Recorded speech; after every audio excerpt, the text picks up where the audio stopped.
자, 앞에 그 4번 문제에 이어서 이제 5번 문제 같이 한번 보도록 할게요. 5번 문제는요, 여기 지금 결산 정리사항 문제가 나와 있어요.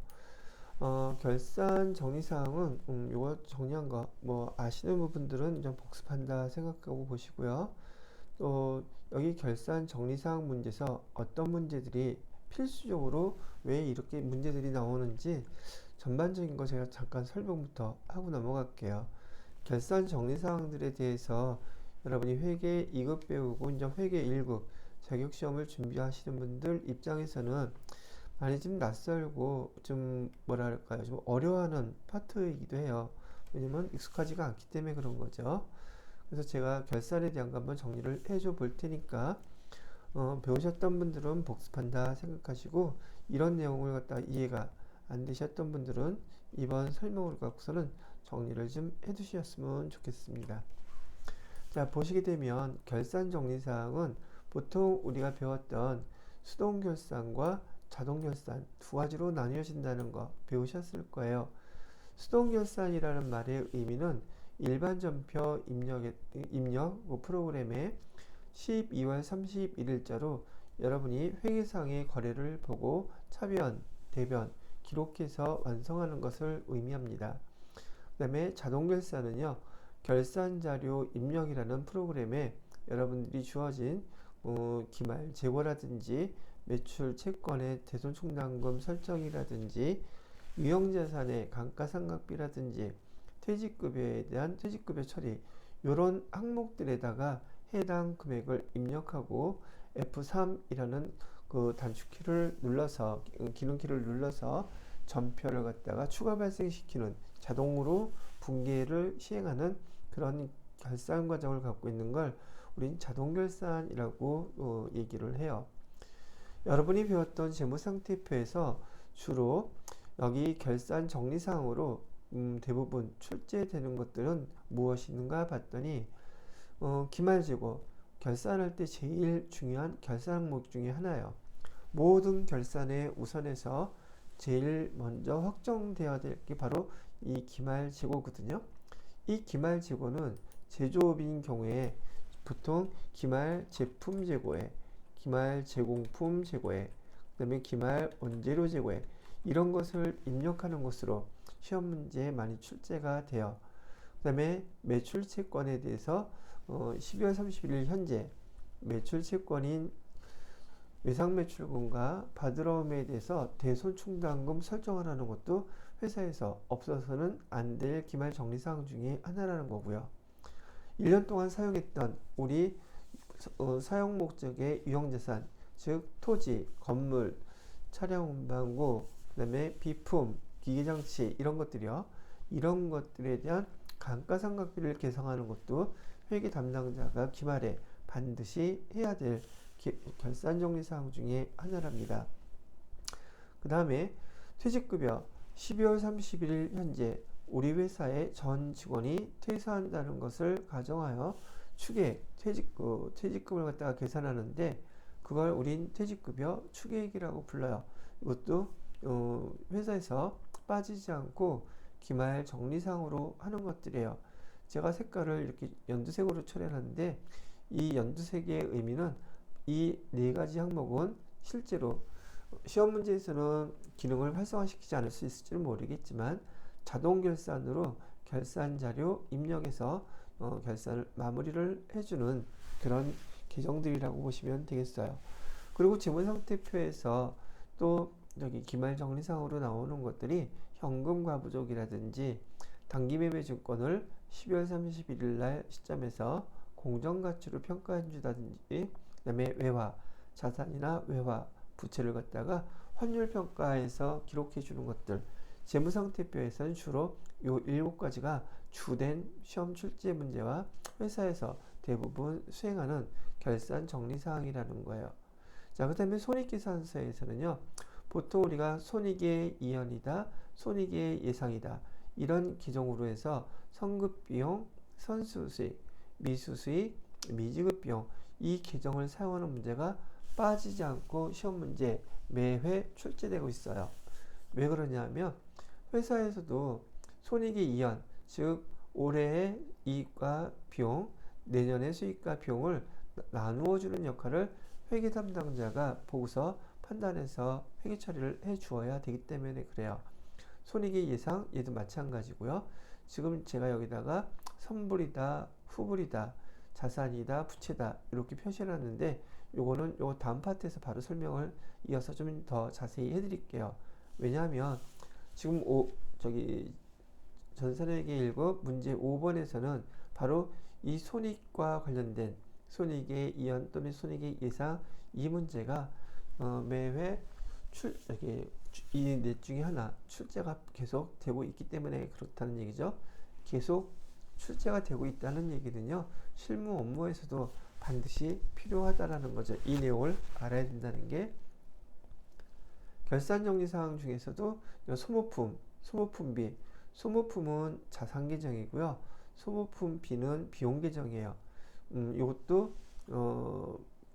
중간에 이런 내용 대신에 소모품으로 대신 출제도 하고 그러죠. 그다음에 뭐 소득세나 법인세, 여기 소득세, 법인세 또한 시험 문제 출제가 되는데 특히 지금 회계 1급부터는 소득세라기보다는 법인세가 출제가 돼요.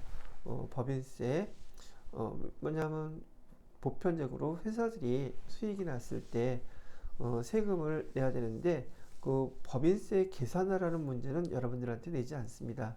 법인세 계산 문제는 세무 1급 정도에서 나오는 것들이기 때문에 그냥 결정된 금액 법인세가 얼마입니다 라고 알려주고 이거 법인세 어떻게 처리하는지 회계 처리해 보세요 라고 가장 기초적인 내용으로 시험 문제를 내기는 하죠. 자, 이렇게 결산 정리사항은 이런 사항이 있고 재무상태표에서 해야 될 계정들에 대한 기말정리사항, 손익계산서에서 수행해야 될 계정들에 대한 결산정리사항 크게 두 개로 구분을 해드렸어요. 자, 여기서 지금 전 제가 포커스를 갖고 설명해 드리려는 게 손익계산서에서 손익의 이연과 손익의 예상에 대한 계정 구분부터 먼저 해드리도록 할게요. 요 선급비용, 선수수익 이 계정들을 되게 헷갈려 하셔서 구분을 정확히 할 수 있도록 시험 문제 지금 나온 김에 또 매번 제가 설명을 해드려요. 또 요 내용이 어렵다고 하는 분들이 많이 있어서 복습할 겸해서 설명을 해드리는 겁니다. 자, 그러면 다음 파트를 보시게 되면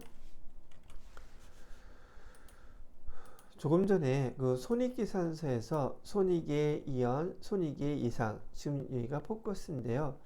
이 손익의 이연이라는 말 뜻은 손익 얘를 갖다가 좀 풀어쓰게 되면은 여러분 요즘 교재에서는 손익이 그 한자어이다 보니까 손은 비용이고요. 이건 이 수익이란 뜻이에요. 그래서 수익의 이연이라든지 수익의 이연 이란 말로 쓰든지 또는 비용의 이연 이란 말로 써요. 수익의 이연, 비용의 이연 이렇게 풀어 쓴 것인데 이 말 뜻은 올해 지금 선불 개념이에요. 선불로 우리가 보험료를 1년치를 납부했다든지 임대료를 1년치를 먼저 받았다든지 먼저 돈을 주거나 받았을 때 우리는 이것을 손익의 이연이라고 불러요. 보편적으로 1년치를 먼저 주거나 받았기 때문에 그 금액 안에는 올해의 비용도 내년의 비용도 다 포함되어 있는 경우가 보편적이고요. 돈을 주었다면 보험료처럼 올해에 해당되는 보험료와 내년에 해당되는 보험료를 가입할 때 한꺼번에 다 주더란 말이죠. 그 금액을 올해 비용과 내년의 비용으로 나누어 주는 것, 연도수를 나누어 주는 것을 이연이라고 부르는 겁니다. 그래서 이 손익의 이연의 특징은 뭐냐면 선불이라는 거예요. 그래서 여러분들이 다른 건 모르더라도 문제를 읽어보시게 되면 그 회계상의 거래에서 얘가 돈을 주거나 받았거나 했거나 그걸 알 수 있단 말이죠. 돈을 먼저 주었거나 받았다 그러면 얘는 선불 개념이고 그러면 계정은 얘는 손익의 수익의 이연이나 비용의 이연에 해당되는 거구나 라고 먼저 판단을 하셔야지 돼요. 자, 그런 다음에 여러분이 사용할 수 있는 계정은 손익의 이연일 경우에 선자 들어간 경우. 왜? 선불이기 때문에 먼저 내가 지급을 했다면 선급 비용이라는 용어를 사용하셔야, 계정을 사용하셔야 되고, 내가 먼저 받았다면 선수 수익이라는 계정을 사용하셔야 돼요. 이 수익과 비용의 이연에 대해서는 선불이기 때문에 여러분이 사용할 수 있는 계정은 선급 비용 아니면 선수 수익 계정, 요 두 가지밖에 사용할 수가 없어요. 근데 시험 문제에서는 여기 밑에 나오는 미수 수익, 미지급 비용에서 보기가 대부분 4개 중에서 하나를 고르라는 게 시험 문제란 말이죠. 자, 그래서 우선 선불인 경우에는 선급비용 아니면 선수수익을 사용할 수밖에 없더라, 이렇게 얘기해 주는 거고요. 두 번째, 손익의 예상이라고 하는 것은 후불 개념이에요. 여러분이 문제를 읽어보시게 되면 돈을 주거나 받거나 하지 않았어요. 그런데도 회계 처리가 돼야 되는 그런 상황이 벌어진단 말이죠. 얘를 뭐라고 부르냐면 한자어로는 손익의 예상이라고 부르는데요. 이걸 풀어서 교재에서는 뭐라고 설명해 놨냐면 수익의 발생이라고 표현하거나 또는 비용의 발생이라고 이렇게 표시를 해놨어요. 여러분이 이 내용이 바로 손익의 예상에 해당되는 것이다 라고 보시면 된다는 얘기죠. 그 얘네들은 문제 읽어보시게 되면 후불 개념이에요. 돈을 아직 주거나 받지 않았단 말이죠. 그럼 아직 받지 않은 거, 아직 주지 않은 거, 그러면 여러분이 사용할 수 있는 계정은 2개밖에 없어요. 내가 아직 못 받았다 그러면 미수 수익이라고 선택을 해서 사용하셔야지 되고, 지급을 하지 않았다면 미지급 비용이라고 요걸 선택해서 요 계정을 사용하셔야 된다는 얘기예요. 그래서 여기 용어부터 먼저 설명을 해드렸어요. 수익의 이연, 비용의 이연. 수익이 발생, 비용이 발생. 이건 돈을 주지는 않았는데 올해 발생한 비용은 얼마인지, 올해 지급해야 되는데 아직 지급하지 않은 비용은 얼마인지, 그거를 의미한다고 얘기했어요. 자, 일단 용어 구분하셨으면 여기 나와 있는 4가지 계정에 대해서 설명을 해볼게요. 이 손익의 이연이나 손익의 예상에 해당하는 계정이 4가지가 있는데, 선급 비용, 선수 수익, 미수 수익, 미지급 비용, 끝에 수익 비용이 붙으니까 얘가 손익계산서 계정인 줄 착각하시는 분들이 엄청 많았어요. 그래서 문제에서 나오면 이 문제 많이 틀려요. 왜? 비용 수익이라고 생각을 했었는데 자산부채 계정이니까. 왜 그러냐면 이 계정들은 어디서 파생이 되느냐면요, 여러분 그 재무상태표의 계정들 암기하시라고 말씀드렸는데, 기타 채권에 보시게 되면 기타 채권에 미수금, 선급금이 있어요. 기타 채권은 자산 계정이에요. 이 미수금에서 파생된 용어가 미수수익이고 선급금에서 파생된 계정이 선급비용이다, 이렇게 이해를 해 놓으시면 헷갈리지 않지 않을까 생각을 하는 거죠. 반대로 부채 계정에서는 기타 채무는 부채 계정이에요. 그래서 부채 계정에 미지급금, 선수금 이렇게 있는데, 이 미지급금, 선수금이 부채 계정인데 여기서 파생된 계정이 미지급 비용이다. 선수금에서 파생된 계정이 선수 수익이다. 이렇게 이해하시란 얘기죠. 그래서 결과론적으로 미수 수익과 선급 비용은 자산 계정이고요, 미지급 비용과 선수 수익은 부채 계정이라는 거 잊지 마세요. 자, 한 번 더. 손익의 예상은 아직 후불 개념으로서 돈을 주거나 받거나 하지 않았다는 뜻이라 그랬죠. 그래서 이 미수수익과 미수금과 미수수익 파생됐다고 했는데 차이점이 뭐냐면, 미수수익이라는 것은 이 계정들, 손익의 예상, 손익의 이연, 이 계정들은 원래 이런 계정에서 파생된 것들인데 12월 31일 기말에 회계 담당자들이 결산을 수행하면서 사용하는 계정이기 때문에 이 계정들과 차이점을 주기 위해서 기말에 회계 담당자가 사용한 계정이요 라는 것을 갖다 구분하기 위해서 사용하는 계정들이에요. 그래서 시험 문제에서 답안지를 보시게 되면 어, 미수 수익이라고 써야 되는데 미수금이라고 써도 맞게 해주는 이유가 결과론적으로는 같은 의미의 같은 자산 계정이기 때문에 맞게 해주는 거예요. 미지급금도 마찬가지로 미지급금 써도 맞게 해줘요. 미지급 비용 쓰지 않더라도. 그러나 의미는 그렇다는 뜻입니다. 그래서 12월 31일 날 기말 결산 정리사항으로 여러분이 이 해당되는 손익의 이연이나 손익의 예상에 대한 계정을 기록할 때에는 이쪽에 자산 계정이나 부채 계정을 사용하는 것이 아니라 여기 지금 설명드렸던 여기 미수수익이나 선급비용, 미지급비용이나 선수수익 계정을 사용하라고 말씀을 드리는 거랍니다. 자, 이 미수수익은요, 이렇게 기말 정리사항으로서 회계 담당자가 기록하는 계정인데, 여기서 말씀드렸던 것처럼 이 계정은 미수금이라는 계정과 수익이라는 계정이 결합된 거라고 이해를 하세요. 그래서 두 계정이 결합이 돼서 미수, 수익이라고 되어 있는데 두 가지 계정이 결합되게 된 경우 앞에 게 주인이에요. 그럼 미수금이 자산이니까 미수, 수익도 자산이구나. 그리고 미자가 붙었으니까 얘는 아직 돈을 주거나 받지 않은 것이다. 특히 미수, 수익은 말뜻이 어떻게 해석을 하는 것이냐면, 자, 우리한테 수익인데 아직 그 돈을 받지 못했어요. 이런 뜻이에요. 대표적인 케이스가 이자예요. 이자, 수익. 이자는 보통 예를 들어서 1년 후에 만기가 되면 이자가 발생하는데 올해 벌써 기간이 경과해서 우리가 예상할 수 있는 이자 수익이 얼마인지를 기록하고, 그 다음에 이자 수익은 수익 계정이니까 대변에 기록하고, 차변에다가는 우리한테는 수익인데 아직 돈을 못 받았어요. 그래서 여기 미수 수익 이렇게 기록을 해주는 거예요. 그다음에 밑에 두 번째 미지급 비용 케이스는요. 미지급 비용 케이스는 얘도 미지급금이라는 부채 계정과 비용이라는 계정이 합쳐진 계정이에요. 그래서 얘를 합쳐서 미지급 비용이라고 부르고, 두 가지 계정이 합쳐지면 앞에 게 주인이에요. 그래서 여기 미지급 비용은 부채 계정이다.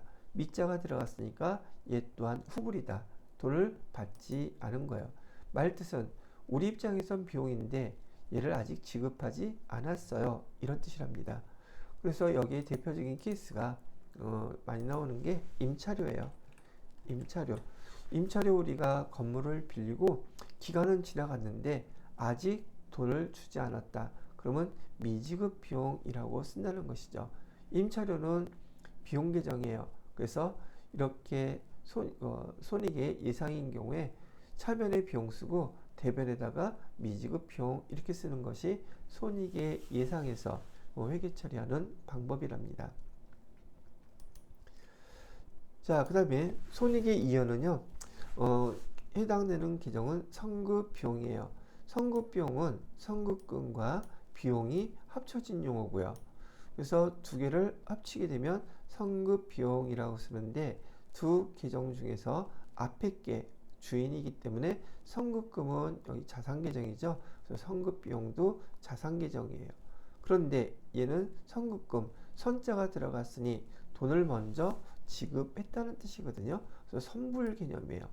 그래서 선급금, 선급비용의 대표적인 계정이 우리한테 비용인데 돈을 먼저 지급한 게 있어요. 그러면 보험료가 가장 대표적인 계정이에요. 보험료는 가입할 때 1년치 선불로 내잖아요. 그래서 보험료 계정이 바로 이런 계정이에요. 말뜻은 보험료 비용이잖아요. 근데 우리가 내년 거 일부를 먼저 지급한 것도 있기 때문에 그 내년 거에 해당되는 것을 선급 비용이라고 쓰는 거예요. 자, 그 다음에 선수수익. 선수수익은 똑같이 선수금이라는 계정과 수익이라는 계정이 합쳐진 것이다. 이렇게 이해를 하시라고요. 그래서 선수수익 이렇게 쓰는데 두 개의 계정 중에 앞에 게 주인이니까 선수금은 부채 계정이다. 그래서 얘는 선수수익도 부채 계정이다. 이렇게 기억을 하셔야지 돼요. 얘 또한 선자가 들어갔기 때문에 선불이고요. 그러면 선수 수익에 해당되는 대표적인 계정이 뭐 있을까요? 임대료 1년치를 먼저 받은 경우에요. 우리가 임대료를 받았을 때 먼저 받은 거 이게 선수 수익 부분이 발생한다는 뜻이죠. 자, 그렇게 해서 여러분들한테 결산에 대한 기본적인 흐름하고 수업 시간에 했던 것을 요약 설명으로 했다 이렇게 생각하시면 되겠고요. 복습했다 생각하시고 모르시는 분들은 이거 정확히 잘 암기해 놓으시면 도움이 될 것 같으네요. 자, 조금 전에 이제 봤던 요 내용을 가지고 여기 문제에서 보시게 되면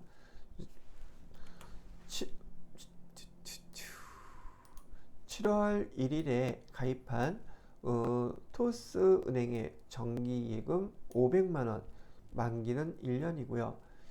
연 이자율이 6%래요. 연 이자율. 기간 경과분 이자를 계상하다라고 되어 있어요. 자, 문제 읽어봤더니 얘는 지금 우리가 예금에 가입하고 이자를 갖다가 계상하라고 하는데 지금 이 이자는 받았나요? 안 받았나요? 아직 안 받았죠.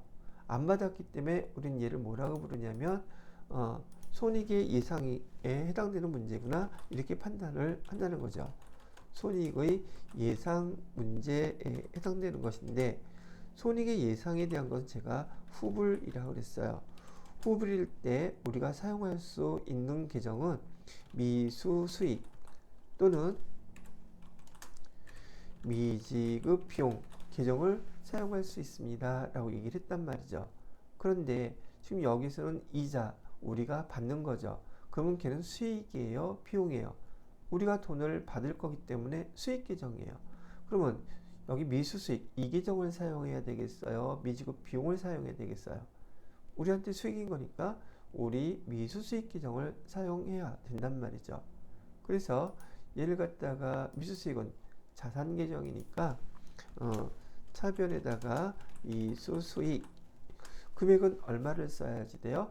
금액은 500만 원에 대한 이자가 연 6%라고 했으니까 1년간 이자를 계산하면 5, 6, 30 30만 원 되겠네요. 그죠? 30만 원 중에서 지금 7월 1일 거라고 했으니까 6개월 치잖아요. 6개월 치면은 연 써놓고 기억하기 좋겠죠? 자, 500만 원에다가 곱하기 6% 이게 1년 동안에 우리가 받을 수 있는 이자인 거예요. 이 금액이 30만 원이래요.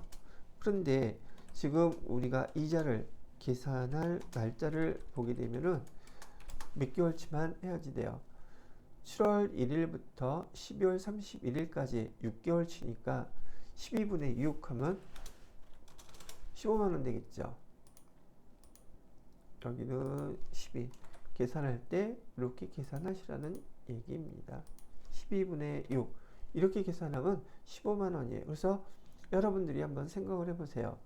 지금 우리가 이자를 받지는 않았는데 7월 1일부터 12월 31일까지 이자가 발생한 거 그건 기간이 경과했잖아요. 12월 31일 시점에서 우리 이자는 지금 얼마가 발생한 거예요? 실제로 받지는 못했지만 15만 원이라고 했죠. 그래서 대변에다가 손익의 이 예상 문제는 의외로 되게 간단해요. 이자 수익 15만 원. 이 15만 원 요 이자 수익으로 해야 되겠구나 라고 요걸 예상하고 요거 못 받았기 때문에 미수 수익이라고 대변에 써야 되겠구나. 이렇게만 정리를 해주시면 된다는 얘기인 거예요. 무슨 말인지 이해가 되셨나요? 예. 지금 그래서 요 문제에 해당되는 것은 미소수익 요 하나를 먼저 설명해 드렸고, 자, 이거는 이제 요 문제의 5번 문제죠. 12월 31일 날짜로 이렇게 입력해 주시면 돼요. 그런데 요 문제뿐만이 아니라 손익의 예상에 관련된 문제는 두 가지만 이번 이 한 문제로 한꺼번에 잘 설명해 드리고 나서 두 개가 같이 왔다 갔다 나오는 것들이니까 하나라도 정확히 이해하시라고 제가 요거 정리를 해 놓은 걸로 두 가지 계정을 같이 설명을 한번 해봐 드릴게요.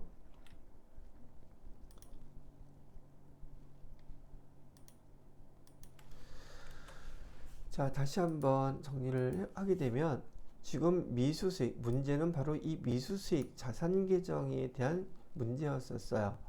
미수금 더하기 수익, 자산 계정이죠. 조금 전에 나왔던 문제 그대로 써놨어요. 자, 7월 1일 날 이 시점에 예금에 500만 원을 가입했는데 얘는 6월 30일 1년이 됐을 때 이자 얼마를 받을 수 있다는 얘기예요.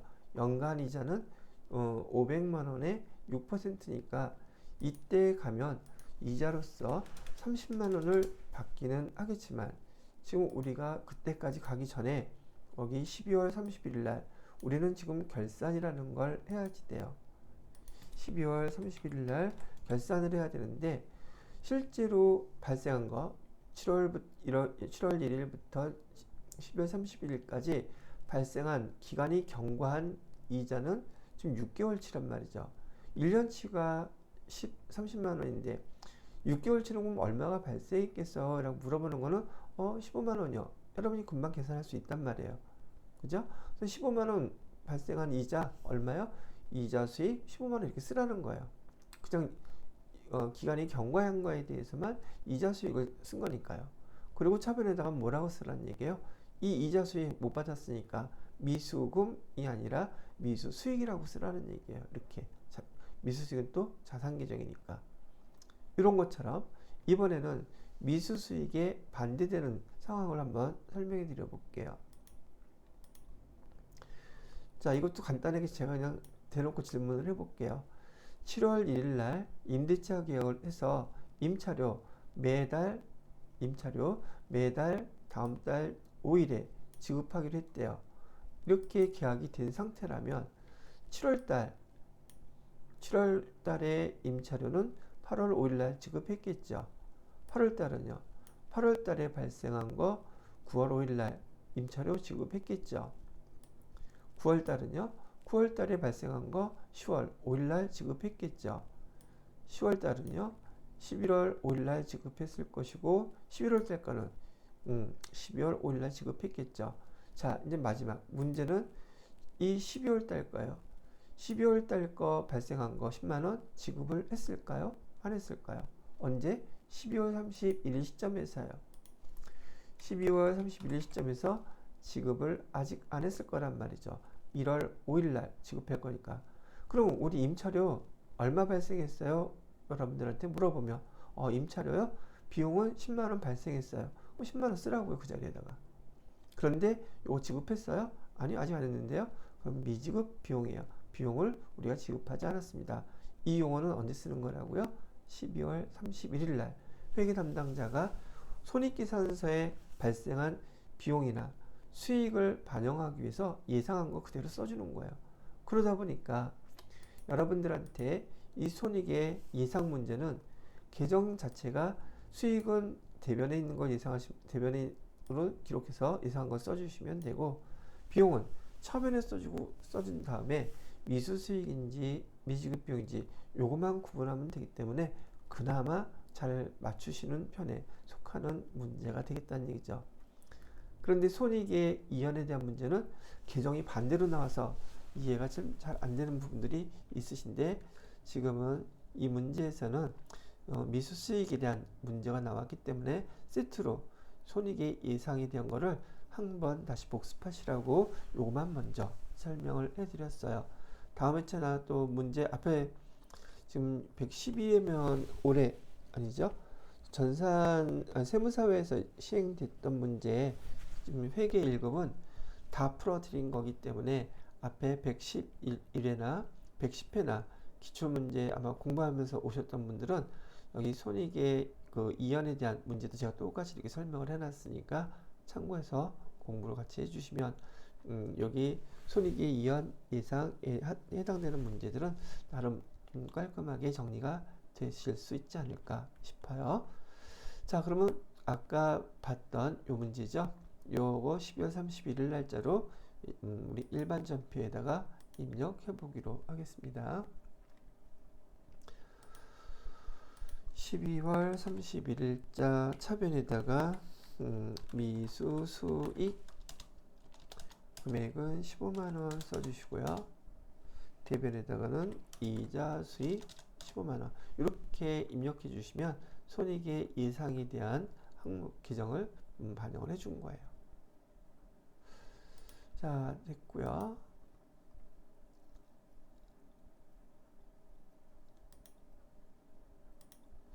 두 번째 문제를 보도록 할게요. 외상 매입금 계정에는 중국에 소재한 거래처 상하이에 대한 외상 매입금 200만원, 2,000불이래요. 포함되어 있다고 하는데요. 결산일 현재 환율이 1,040원일 경우 12월 31일 날 우린 얘를 어떻게 회계 처리를 해 주어야 되나요? 지금 이거 물어보고 있는 거예요.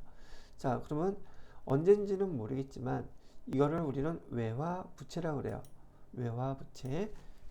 외화 부채인 경우에 얘를 갖다가 처음 우리가 장부에 기록해 놓았을 때 환율을 갖다가 봐야지 돼요. 여기 보면 어떻게 하는 거냐면 우리 원화로 200만 원이라고 지금 기록되어 있잖아요. 200만 원인데 이게 2만 달러에 대해서 200만 원이 됐다는 거예요. 그러면 환율은 이때 얼마였겠어요? 여기 200만 원을 2만 달러로 나누어지게 되면 1,000원이었겠죠. 그죠? 그래서 여기 지금 외화 부채인 경우 써드릴게요. 장부 금액은 원화로 200만 원인데 얘를 갖다가 거기 주어진 달러 2,000달러로 나누게 되면은 얘는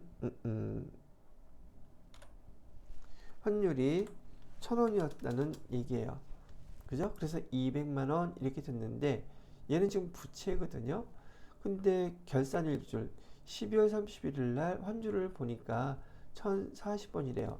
그러면 12월 31일 입장에서 환율이 증가를 했죠. 환율이 1,000원에서 1,040원으로 40원이 증가를 했어요. 그죠? 자, 그렇다면 금액 40원 곱하기 여기 총 2만 달러라고 그랬죠? 2,000달러? 2,000달러 이렇게 해주면 금액이 얼마가 나오겠어요? 8만 원이 이렇게 나오겠죠? 그죠? 이 8만 원은 우리 회사 입장에서 이익이겠어요? 손실이겠어요? 그래서 여러분들한테 이 환율 문제 나오게 되면 여러분이 일상생활에서 요거 회계 배우시기 전에는 환율로 계산하는 거 그닥 많이 안 해보셨을 거란 말이죠.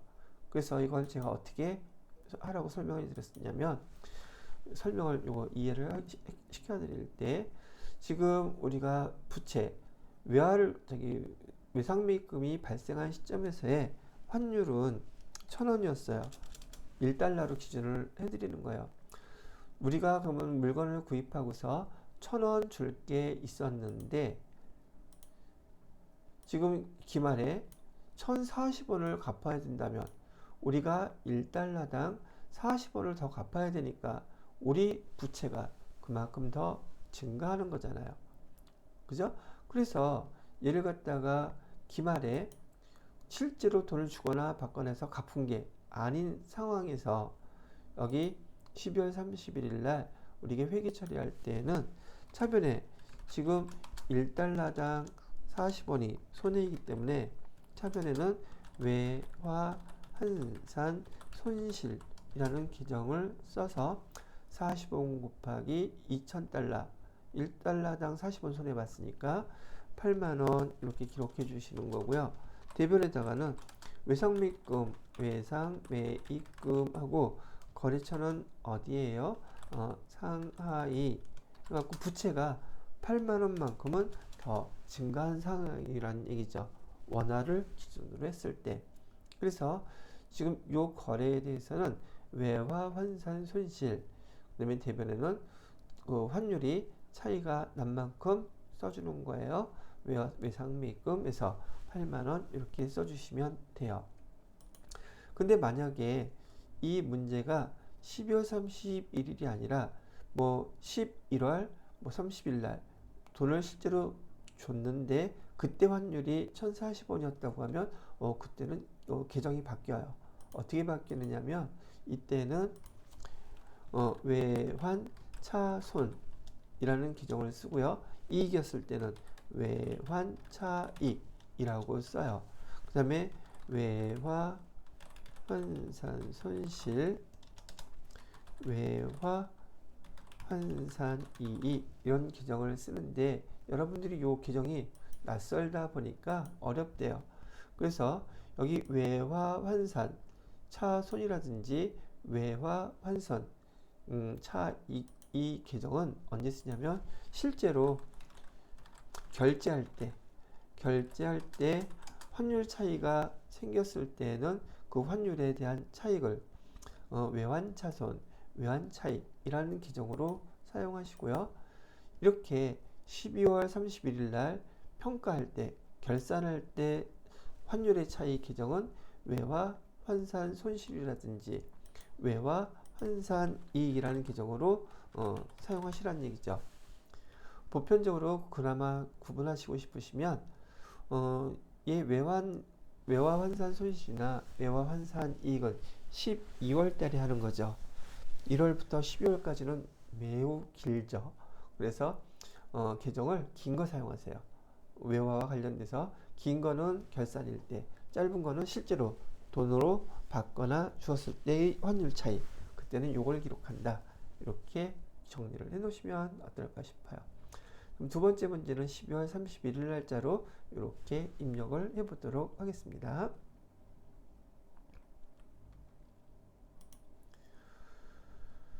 여기 차변에다가는 외화 환산 손실 여기서는 8만원, 대변에다가는 외상 매입금, 여기는 상하이 8만원, 예, 이렇게 입력해 주시면 돼요. 자, 그 다음에 세 번째 문제는요, 매출채권 잔액에 대하여만 1%의 대손충당금을 보충법으로 설정한다. 지금 매출채권에 대한 대손충당금 설정이죠. 제가 아까 보여드렸던 재무상태표에서 여기 매출채권에 대한 대손충당금 설정은 자동결산에서 한다고 그랬었어요. 결산자료 입력 항목이죠.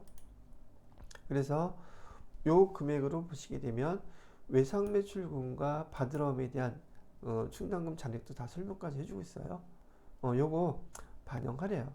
그래서 얘를 여기가 아니라 결산자료 입력 클릭하시고요. 1월부터 12월까지 조회를 합니다. 그리고 요 위에 보시게 되면 대손상각이라고 되어 있죠. 대손상각을 클릭하시면 문제에서 주어진 자료하고 똑같이 외상매출금, 기말잔액, 그 다음에 대손충당금 잔여금액, 그 다음에 추가로 설정해야 될 금액 자동으로 계산되어 있죠. 그 다음에 바드럼에 대한 잔액, 그 다음에 대손충당금 금액, 또 마이너스로 3만원 나와 있죠. 근데 문제에서 요 매출 채권만 해달라고 얘기를 했어요. 근데 여러분이 또 여기 보시게 되면 그 위에도 여러 가지 계정들이 쭉 나와 있는데 얘 클릭하셔서 스페이스바로 다 지워주시면 돼요. 그럼 요 두 가지만 반영이 되겠죠. 그리고 여기 결산 반영 누르시게 되면 판관비에 외상매출금 받을 요 자리에 이 금액이 자동으로 반영이 돼요. 반영 눌러볼게요. 자, 그리고 밑으로 쭉 내려가서 여기 판관비에 대손상각의 외상매출금과 바드럼의 금액이 들어가 있는 걸 확인하실 수 있죠. 이 항목이 바로 자동결산 항목이에요. 그리고 그 이후에 여러분이 추가로 입력해야 될 자료가 없죠. 그럼 얘는 이렇게만 입력하고 나가면 틀리는 거란 말이죠. 반드시 여기 전표 추가 얘를 눌러주셔야지 돼요. 그러면 결산 분계를 일반 전표에 추가하시겠습니까? 예, 눌러주셔야지 돼요. 그럼 여기 자동 결산 분계 완료 요거까지만 확인하시면 이 문제는 다 됐어요. 그럼 자동 결산 분계된 거 확인을 해볼 필요가 있나요? 아니, 없다고 봐요. 여러분이 어차피 입력하고 누르기만 하면 되는 거기 때문에. 근데 저는 여러분들한테 화면도 한번 보여줘야 되니까 자동결산 분기를 했을 때 12월 31일 일반 전표 입력을 다시 조회해 보시게 되면 해당되는 계정들에 대해서 결차, 결대 이런 결산 차변과 결산 대변에 자동으로 모든 계정들이 마감되는 분기를 해준단 말이죠. 그래서 여기 중간을 한번 클릭해 보시게 되면 결산이 지금 진행된 것이라는 자료입니다 라고 이렇게 뜬다는 얘기예요. 자, 이렇게 해서 일반 전표 입력까지 확인을 시켜 드렸고요. 여기 5번 문제에 대해서 1번부터 3번까지 설명을 다 마무리했습니다. 자, 그 다음에 6번 문제는 조회 문제예요. 조회 문제인데 보니까 여기에서 1기 부가가치세 예정신고는 1월부터 3월이라는 얘기를 하는 것이죠. 반영된 자료 중에서 현금 영수증이 발행된 과세 매출의 공급가액 얼마냐고 물어보고 있어요. 이건 부가가치세와 관련된 것이고요. 현금 영수증이 발행됐다는 것은 우리 현과라고 하는 계정 과목이 있죠. 부가세 유형 말하는 거예요. 현과. 코드 번호가 22번이죠. 현과를 조회를 하게 되면 부가가치세와 관련된 증빙서류들 우리 여러분이 11번 과세, 12번 영세, 13번 뭐 계산서, 면세 이런 것들 많이 썼잖아요. 이런 코드들을 조회하는 장부가 어디에 있는지 활용해서 이 금액에 이 문제 답을 해달라는 얘기예요. 이렇게 부가가치세와 관련된 증빙서류들을 조회하는 장부는 우리가 매입 매출장이라고 불러요. 매입 매출장에서 여기 증빙서류들 우리가 입력했던 부가세 유형 매입 매출점표에서 입력했던 것들 있잖아요. 조회를 할 수가 있어요.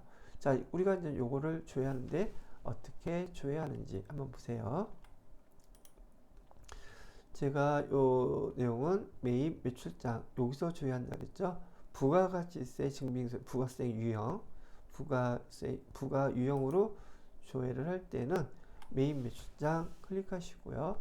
일기 예정이라고 했으니까 1월 1일부터 3월 31일까지 얘는 매출에 해당되는 거니까 매출 클릭하시고요. 여기 유형 나오죠? 유형에서 여기 현과 22번이었잖아요. 그럼 이렇게 3개월 동안 해당되는 금액이 쭉 나오더란 말이죠. 그죠? 그런 다음에 여기서 질문했던 건 뭐였었어요? 예정신고에 반영된 과세 매출 공급가액이 얼마냐고 물어봤어요. 공급가액은 여기 공급가액, 여기 부가세. 이거는 공급 대가죠. 질문이야 어떤 거든지 할 수 있으니까 그 중에서 우리 월계, 분기계 여기 분기계를 봐야지 돼요. 왜냐하면 1월부터 3월까지이기 때문에 분기계를 쭉 보게 되면 건수가 하나밖에 없기 때문에 금액은 똑같지만 분기계에 해당되는 금액은 70만 원이죠. 그래서 여러분이 여기 1번에 해당되는 답을 이거를 보시고 70만 원 이렇게 써주시면 돼요. 어디다 써주냐고요? 여기 이론 문제 답안 작성 클릭해 보시게 되면 1번 여기다가 70만 원 이렇게 써주시면 된다는 얘기예요. 자, 두 번째 문제는요. 6월 한 달 동안 발생한 제조 원가 중에서 현금으로 지급한 금액 얼마냐고 물어보고 있는데요. 어떤 계정이 현금으로 지급됐다는 거 알 수 있는 장부는 일개표, 월개표밖에 없어요. 일개표, 월개표 밖에 없어요. 그리고 일개표, 월개표를 갖다가 클릭해서 6월 한 달 동안 한 달 동안이니까 이거 월달이잖아요. 그럼 월개표를 이용해서 요걸 조회를 해볼 테니까 보세요. 월개표, 일개표 클릭하시고요. 지금 날짜 단위로 조회할 때는 일개표를 사용하는 거고요. 월 단위로 볼 때는 월개표를 사용하면 돼요. 여기서 우리 6월 한 달 동안이라고 했으니까 6월 한 달 동안 이렇게 얘기해 주시고요. 자, 이쪽 계정들을 내려보시게 되면 지금 제조 원가라고 그랬어요. 밑으로 내려가, 내려가 보시면 여기 제조 원가라고 보이시나요? 보이시죠? 이 제조 원가 중에서요. 제조 원가 중에서 차변에 현금이 적혀져 있고 대변에 현금이 적혀져 있는데 우리는 보편적으로 차변에 현금이 적혀져 있으면 입금된 거, 대변에 현금이 적혀져 있으면 출금된 거, 우리 이렇게 배웠단 말이에요. 그런데 일계표, 월계표에서만큼은 반대로 보세요. 그래서 대변의 현금은 입금액이라고, 현금 입금액이라고 보시고요. 대변에 있는 것은 출금액이라고 보시면 돼요. 그래서 현금의 지출을 볼 수 있는 건 현금 출납장도 있긴 하지만 현금 출납장은 그 기간 동안에 현금 들어오고 나가고 잔액밖에 알 수가 없어요. 계정에 대해서 현금이 얼마 나갔는지 들어왔는지를 보려면 반드시 일계표, 월계표를 보셔야 합니다. 그래서 제조원가에 대해서 현금이 얼마가 지출했냐고 물어봤기 때문에 지급한 금액은 여기서 이렇게 보시고서 316만 2,300원이에요 라고 답을 해주시면 된다는 얘기죠. 자, 요거를 갖다가 찾아서 봤으면 또 답을 여기다가 기록해 하셔야겠죠. 여기다가 316만 2,000원 2,300원 이렇게 답하시면 되겠다는 얘기예요. 자, 그 다음에 세 번째 문제를 보시게 되면 6월 30일 현재 이 누계 개념이죠. 6월 30일 현재 외상매입금 잔액이 가장 작은 거래처명과 외상매입금 잔액은 얼마입니까? 이렇게 물어보는데요. 하여튼 거래처가 나오면 오로지 찾을 수 있는 장부는 거래처 원장밖에 없어요. 그래서 얘는 거래처 원장을 줘야 한다. 그래서 여기 거래처 원장을 클릭하셔서요. 6월 30일 현재라고 했으니까 1월 1일부터 6월 30일까지 계정 과목은 지금 외상 매입금이라고 그랬죠. 외상 매입금 거래처는 비교를 해야 되니까 엔터 처음부터 끝 다 하셔야 되겠죠. 자, 그래서 거래처를 보니까 외상 매입금 잔액이라 그랬죠. 외상 매입금 잔액은 여기 있네요. 그죠? 가장 적은 거 물어봤어요. 외상 매입금 잔액이 가장 적은 데가 어딘가요? 여기네요. 전설 유통인가요? 요거를 답하시면 돼요. 거래처명은 전설 유통. 그다음에 잔액은 70만원. 조회를 하신 다음에 얘를 갖다가 1호 문제 여기다가 거래처는 전설 유통 이렇게 써주시고요. 금액은 70만원 이렇게. 그러면 다 입력이 끝났죠? 닫기 누르시고요.